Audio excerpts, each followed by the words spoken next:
Hey guys, welcome back to another Discord bot tutorial video. In today's tutorial, I'll be showing you how to check for permissions using discord.js or JavaScript.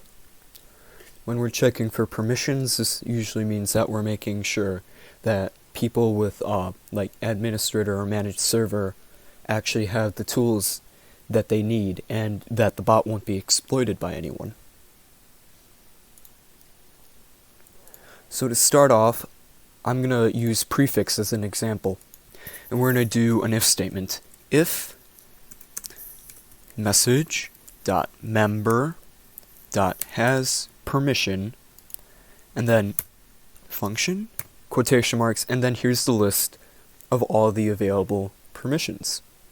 So for Prefix, I'm going to do manage a guild. And then something else you can do is have two if statements in one. So it looks for either or, and by doing that we put that.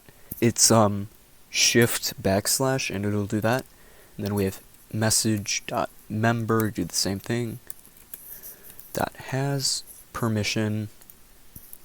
We're going to do administrator this time. And then if true, then it'll do the command. And then else, we're going to return message.channel.send. You require the manage server permission to use this. Of course, you can use it with admin because admin is everything. And that's about it.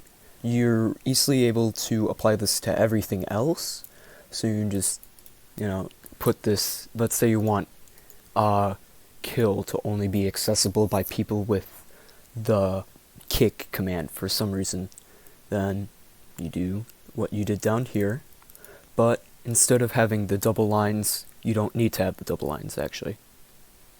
It's just optional, but that's either or if you want. I do have a Github repository in the description of the video in case you do want to see the code or you found any errors. Otherwise, comment below or check out my Discord server. Have a good day, and thanks for watching.